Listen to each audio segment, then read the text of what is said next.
your words. And good evening, everyone. And I'm so glad to see you all here. And welcome to our discussion on language industry of Ukraine. And I'm Tetyana Struk. I'll be your host for this conversation. I'm a localization veteran of Ukrainian localization and a person dealing with academia in training of translators. So thank you for being here with us today. We are going to talk about how important language professionals are in these tough times in Ukraine now. And our aim is to show that this industry is keep growing even when things are not easy. So to talk about this issue, we've gathered a group of experts, Malykhina, Andrii Biesiedin, and Oleksandra Litvinyak, who came from the various different areas of language world. So today we have representatives from language companies, from individual freelance translators, and academic experts. So these are people who keep working from Ukraine, for Ukraine, and in Ukraine, and they can definitely show you the whole picture. So in Ukraine, with its really diverse multinational culture, the language industry was always very important. But it's during these turbulent times now when we understood the significance of the language industry, and it really came to the forefront because this clear communication becomes not just a convenience, it's a lifeline. So it's Ukraine met war with the developed language industry, but of course, this change of workload, specialization issues with safety, with power supply, decreased rates, increased expenses, mobility issues, it all had its own effect on the industry. So it's not an easy time for everyone, and business is not an exception, of course, with its obligations on salaries, rent, taxes. So I want to pass a word to Malykhina, who will share her experience and insight about the challenges her company and language industry companies in general faced during the recent period. First, let me introduce Maria. She is a production manager at Technolex Translation Studio. It's a Ukrainian language service provider. And Maria plays an important role in the success of her company. She helps to develop strategies, managing processes. You can see Maria at all industry events. So Maria, it's over to you. Thank you so much, Tetyana. Thank you for such a warm introduction. And I would like to say that I'm really honored to be here on this panel together with my colleagues. First of all, as a representative of a language service company, I would like to say that we are very grateful to our customers, both the end clients and the MLVs, the multi-language vendors, for the stable, more or less stable workflow, the flow of projects, the orders that has been quite steady, as I said, for the recent year and a half. This helps us keep our team busy and our employees happy, and that's really important. Well, now I would like to mention give you an overview of the challenges we are now facing and of the opportunities that we see for the Ukrainian industry. Among the challenges are the following. Well, nowadays there is an overall drop in volumes, so kind of a slowdown in the orders that we receive. But as far as we hear from our partners from our other countries, it is observed globally, especially for those companies, language service providers who work with IT sector. As those IT giants, they are now looking into various ways of content generation, multilingual content generation, maybe instead of localizing it into different languages. But we'll see. We really hope it is temporary. We hope that we will still get the content to be localized into Ukrainian, of course. Next, there are growing pay expectations from the linguists who work with Ukrainian language. And the reasons for this are both internal and external, and they include improving life standards in Ukraine, however awkward it may sound.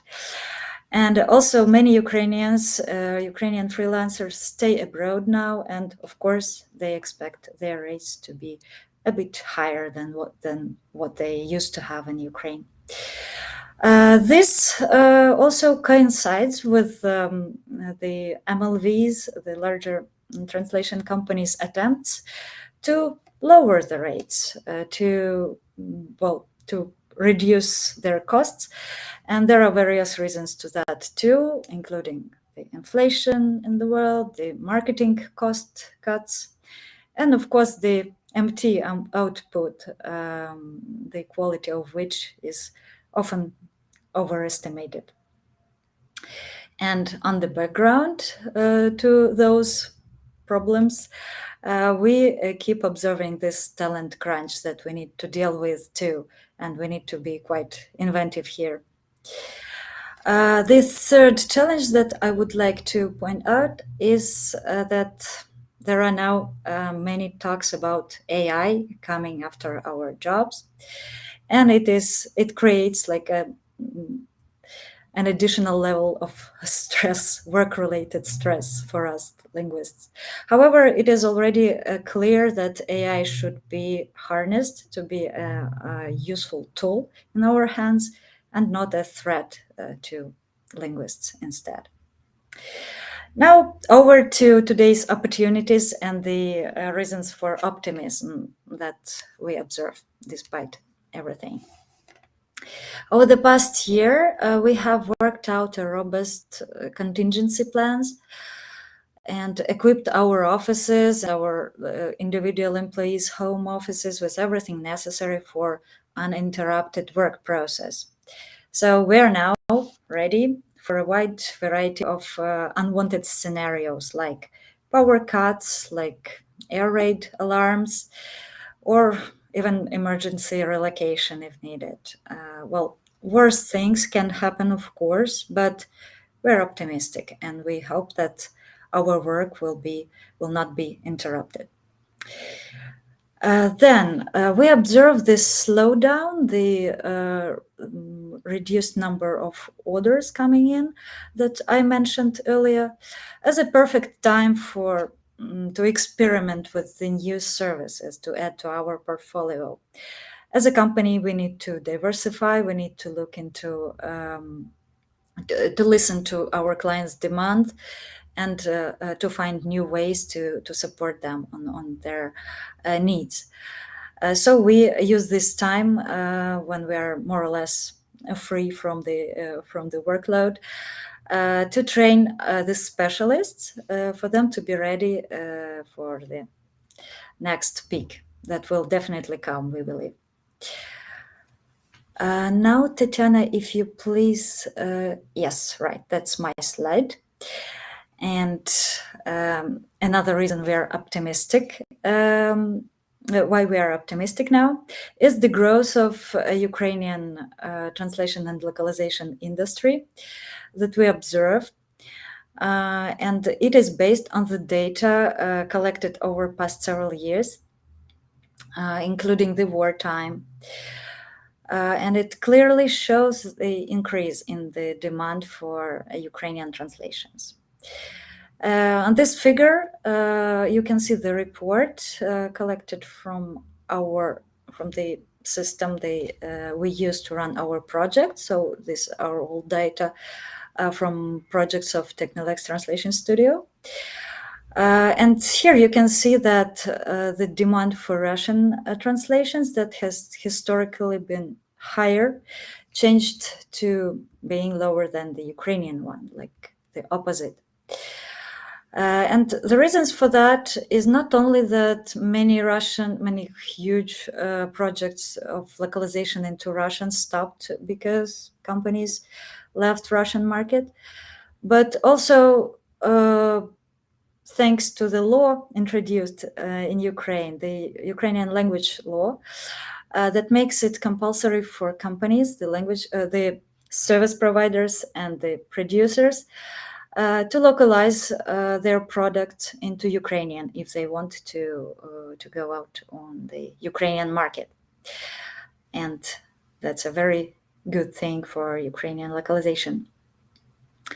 And last but not least, the fact that Ukrainian has been included in the list of the European Commission's translation system languages is another huge reason for our optimism.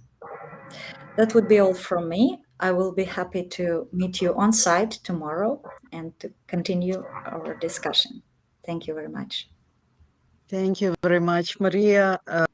And I should mention that the proof to the fact that Ukrainian is very popular now is probably that these days, probably all freelance interpreters are here because I keep getting messages. Let's meet, let's hug, let's think, because so Ukrainian is really is a very needed language. And actually, it impressed a lot during the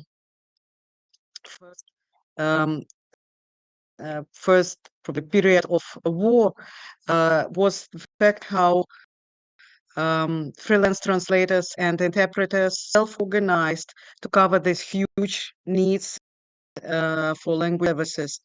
So they worked as fixers for international media. They interpreted around the clock for TV marathons, so the world knew what is going on here in Ukraine. They have organized themselves into volunteer groups to help those who need communication with other countries. So it was really very impressive. It is still very impressive. So we have here today Andrii Biesiedin, who is a well-known Ukrainian conference interpreter and translator. He is a member of the International Association of Conference Interpreters and American Translators Association. Andrii holds a degree in law and works extensively for international organizations with focus on public health and humanitarian response. And he is a linguistic expert for non-governmental project that actually aims to improve the translations of international treaties and laws. So, Andrii, what is your experience? What would you like to share with our listeners today?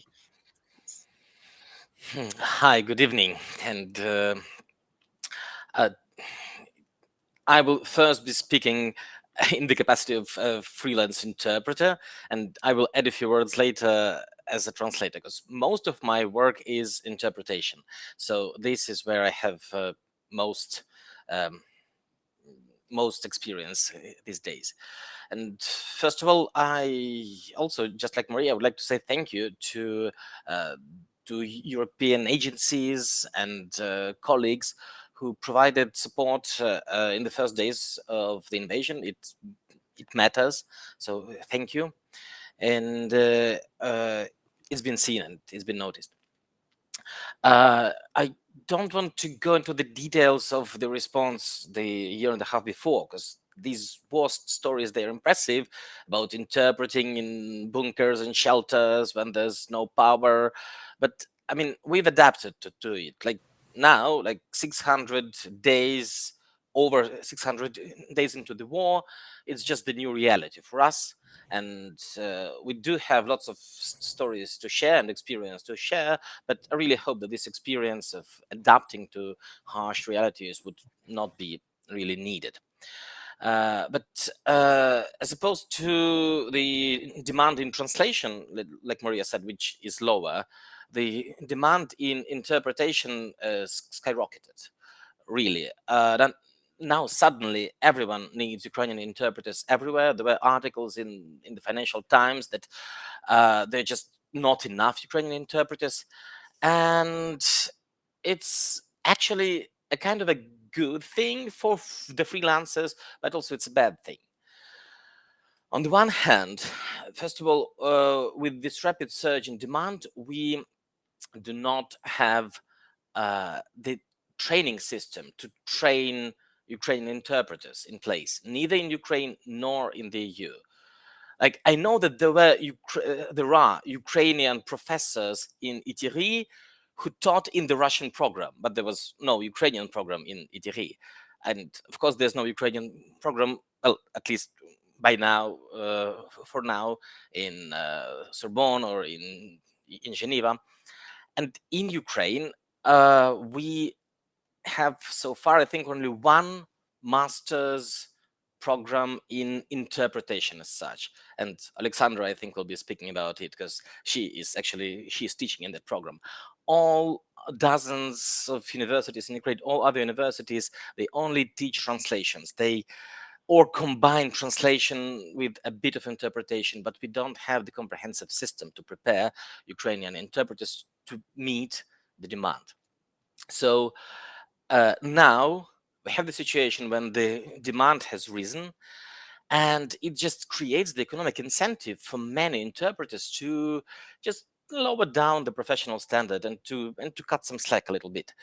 And I've seen situations like when people take two simultaneous assignments, RSIs, at the same time, and one was in the European Parliament. So I had an RSI event, and the colleague said, "Look, I'm now in the European Parliament, so let us split the hour in halves, and you take this, and I take that." So, I mean, it's ridiculous. And solo assignments. So, the reason is that the demand is huge, and it will be unmet otherwise sometimes if and there's not enough workforce. So some interpreters, they just do lower the standard. On the other hand, the newcomers into the market, they don't have the example to look at. They sometimes just don't know that good practices exist, and it becomes a challenge. In this way, like, in time, we will just lower the professional standard, will decrease the quality of interpretation, and there are so many other factors affecting quality, but something has to be done about it. And it's difficult to rely on Ukrainian academia, that on Ukrainian universities. They are doing their best. I know there are some really good ones where the professors are really doing their best. But overall, like in general, the Ukrainian higher education system, I would say it's very, very inertial. It has very obsolete mindset in the first place, with only a few glimpses of hope. And so, fingers crossed, we'll have more of those, but it still is not enough. So, and like one of the reasons that the professors who teach in those translation departments, who teach just translations, which covers also interpretation, very often they are just teachers. They are professors. They have no practical experience. There are only like a handful, like 5, 7 maybe, teachers of interpretation who also practice as freelancers. And indeed, Ukrainian interpreters managed to come together to organize, for example, this 24/7 interpretation of the United News Marathon around the clock. About 70 freelancers, well, about 70 interpreters pro bono did that for over half a year or something, and it was just an amazing experience. I was surprised to see that so many colleagues just joined efforts and just organized everything into slots, and really we provided non-stop coverage, non-stop interpretation into English of main Ukrainian news for at least the first 6 months of the invasion or something. But on the other hand, the competitive nature of freelance interpretation market makes it difficult to form professional associations. It's like a historical thing that all previous associations have failed. The existing association is not representing freelance interpreters at all. It's like a pocket association for some academia and translators who have their own political agendas. We are friends. I'm not saying that they're bad people, but they are just not representing the interpreters at all, which is a bad thing because somebody has to promote the professional standards of interpretation. So I think the solution here is twofold. On the one hand, it would be great if on the side of the EU with the we've had the news today that the European Commission has recommended to initiate negotiations on accession to Ukraine, which is good news, which means we'll have even more demand for Ukrainian interpretation and translation. And still, it would be great if professional standards would somehow be at least mentioned in all the cross-cutting projects here and there. And now we have, we hopefully soon we'll have the second member of AIIC in Ukraine. So far, I'm the only one residing in Ukraine. Hopefully soon we'll have the second one, and then there'll be the third and the fourth, hopefully. And the AIIC, the International Association of Conference Interpreters, I hope that we'll be able to become the this cavitation point around which the bubble of professional standards and practices would be growing and expanding. And I've already mentioned that we've got the news about the recommendation for the accession, which also means that there'll be a huge challenge. And now I'll be speaking in the capacity of a freelance translator. Occasionally I do this too. And I've seen some hopes put on the AI that, well, we have to translate the whole AIIC. So we can use some AI for this. It's great, but AI needs the clean data set as the basis, as the input. In case of Ukraine, like a lot of legal texts in Ukrainian are garbage or not existing. For example, the Convention on Genocide, there's no official translation into Ukrainian. The Convention on the Protection of Cultural Heritage is not existing. And these are the conventions which were adopted like 50 years ago. We were supposed to have the translations. We do have the translations for some conventions, like the four Geneva conventions, but they have mistakes. Like, it's ridiculous that, but nobody thought in 50 years that there will be once an armed conflict and there will be the need for good translations into Ukraine, official translations. It's a huge issue. And like, we even brought this to the attention of the Minister of Foreign Affairs, and he gave the phone number of the deputy, but they said, oh, but there's the bureaucracy, there is the other agency responsible. So it's difficult to catch up with the translations we had to do 50 years ago.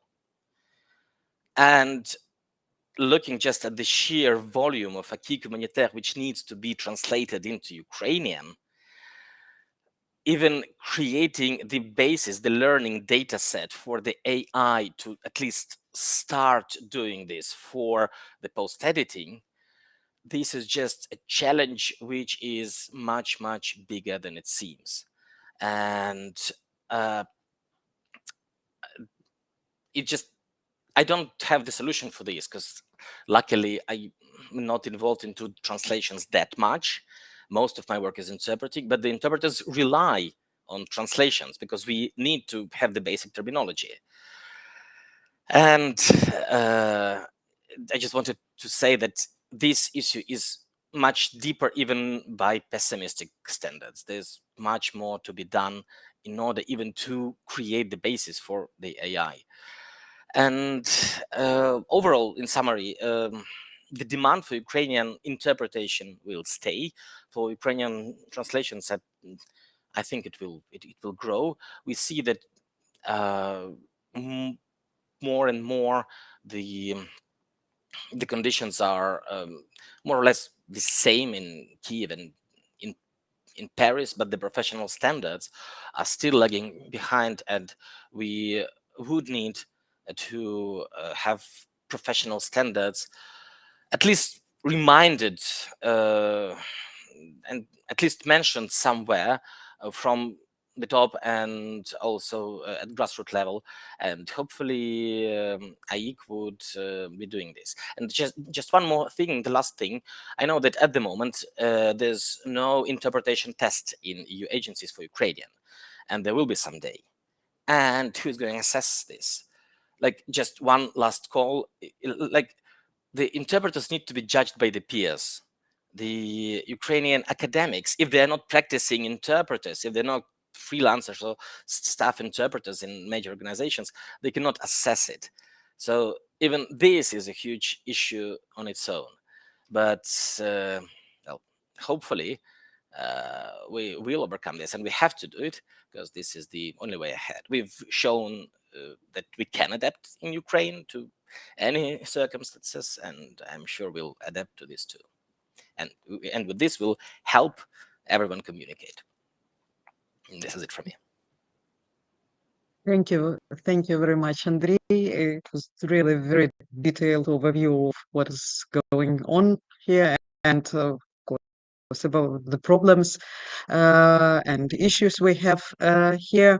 So as you mentioned, the issues with academia, I think that we could invite Oleksandra Litvinyak, whom we are really happy to have here today.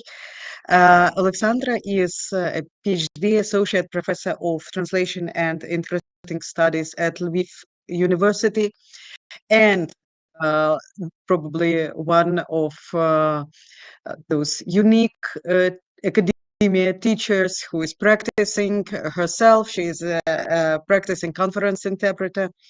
And she is also a director of the master's program on interpreting and a coordinator for cooperation with industry at the Center for Academic and Cross-Cultural Communication.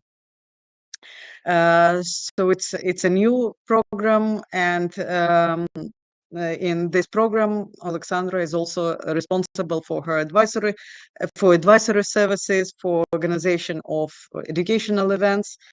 And she's also an author of manuals on translation and interpretation for universities. So, Oleksandra, it's over to you. Could you? Yes, thank you, Tetyana. Thank you for the introduction, and well, thank you for inviting me to this event. It's a great honor for me to participate, but it's also a big responsibility because I'm here in the capacity of, well, a representative of the academia, of the whole academia in Ukraine, which is very big and very diverse. So I should probably start with a disclaimer saying that the things I'm going to say are, well, mostly based on my experience and also in my communication with the colleagues, but it's not something based on an in-depth research of all the processes happening in the academia right now in Ukraine, because it's a very complicated matter which would require a lot of effort. And also reacting to everything that Andrii said before, I should say that I'm an optimist, at least most of the time, and I do recognize we have a lot of problems right now, but I'm also optimistic about, well, how it all will develop, and I'm sure that we are on the right path. So I don't think everything is actually that bad in our field. So first of all, I think that it's very important to acknowledge that, well, the translator and interpreter education in Ukraine has been developing slowly but steadily over the last 30 years because, well, unlike some other fields of activity which have existed before that, before Ukraine became independent, there were very limited opportunities to get an interpreter and translator education with Ukrainian as a working language and to teach in this field. So basically, after 1991, we started, well, probably not from scratch, but we had very little to start with, and we have done quite a lot over the last 30 years. Well, we probably would like to have more, but even the things that we have already achieved seem to be quite significant considering all the challenges that we have been facing on our path there. Of course, this journey has not been without challenges, including at least the recent events, for example, like the ongoing war and all the other adversities. In fact, we can say that they have tested the resilience of Ukrainian translator and interpreter trainers, just like any other educators in Ukraine, of course, because we have faced air raid alerts. They still continue and they disrupt our classes. We have experienced blackouts, intermittent internet connection whenever we had remote classes. Then there was also a huge problem when the full-scale invasion only started because many students had to be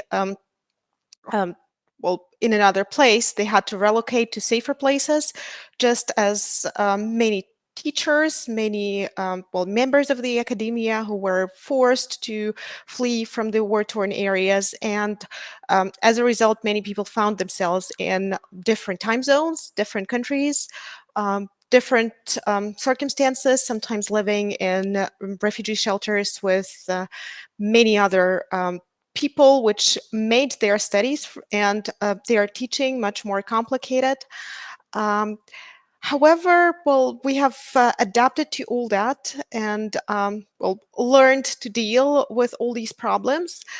They are not the only ones, of course, because we also have some systemic problems within the Ukrainian education system, such as inadequate financing, for example, which has been there for, well, the whole history of Ukraine's education system. And that's probably one of the problems we can actually openly speak about. And for translator and interpreter education, it added to the fact that very few practicing translators and interpreters still work in the academia just because it doesn't pay as well as working on the free market.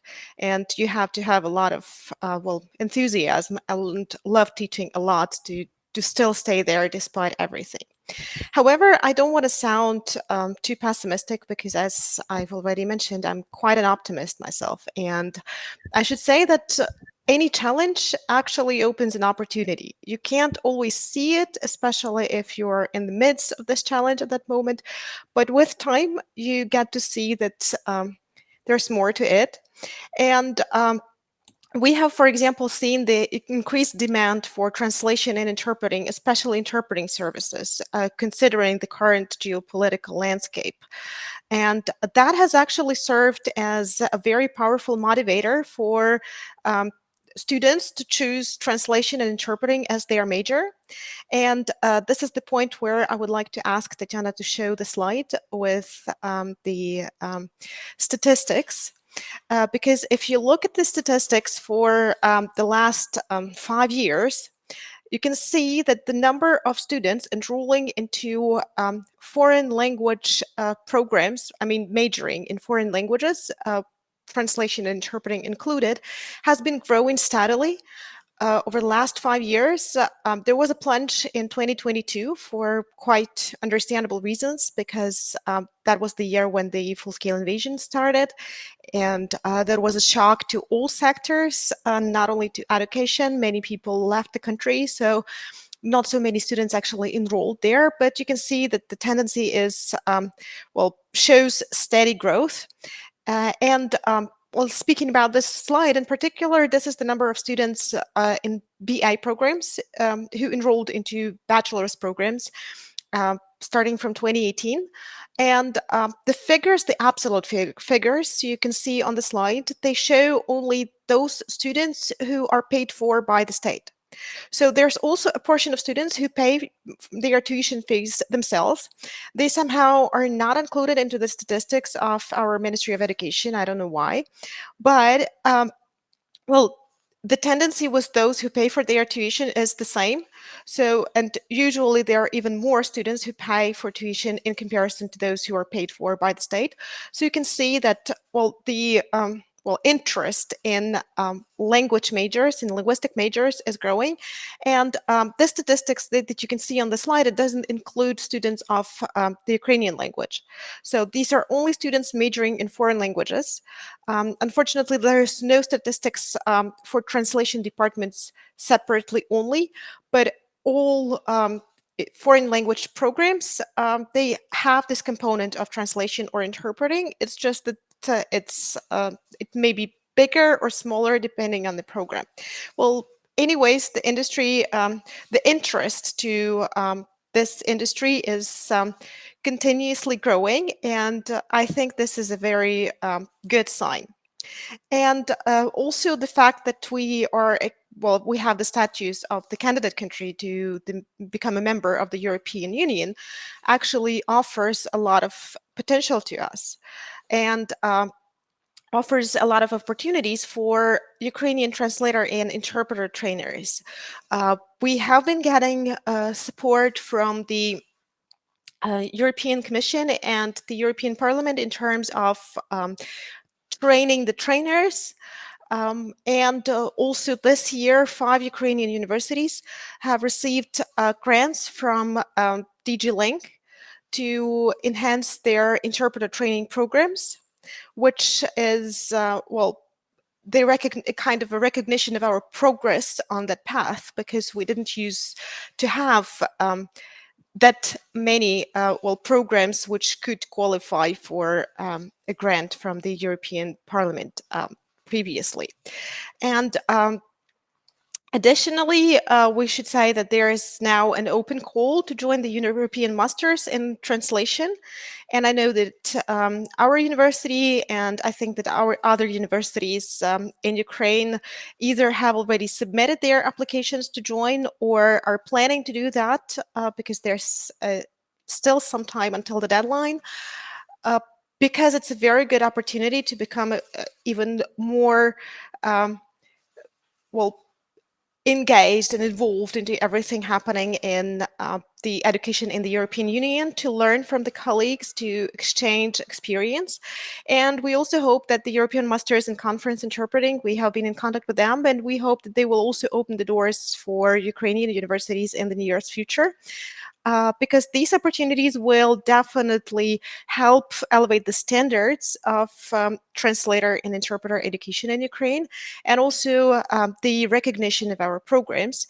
But what I would like to mention here is that it's not only the opportunity for Ukrainian translator and interpreter trainers to learn from our European colleagues, but I think that there are some things that we could also share with our colleagues, especially when it comes to working in some extreme conditions, to, well, boosting your resilience, to learning to work with, well,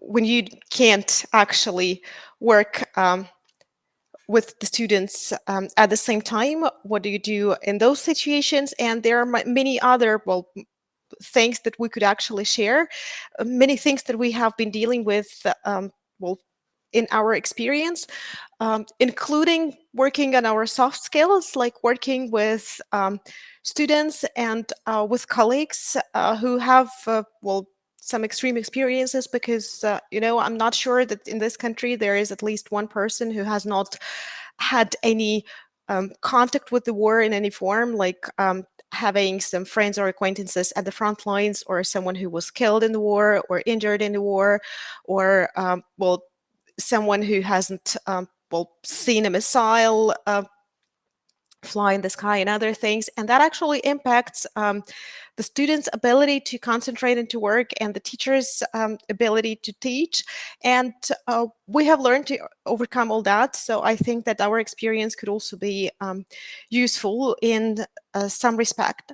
And well, I can be speaking about interpreting programs and translation programs forever, because that's one of the areas of my interest, but I don't want to take too much of your time. So there are just two things I would like to cite to conclude. First of all, I would like to advertise our master's program in conference interpreting, which we opened at Lviv University this year.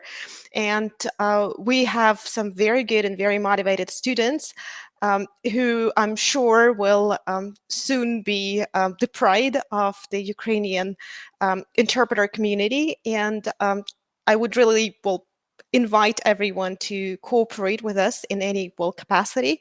And the second thing, I would like to express our profound gratitude to the European Union institutions for their unwavering support, because they have been really supporting us a lot.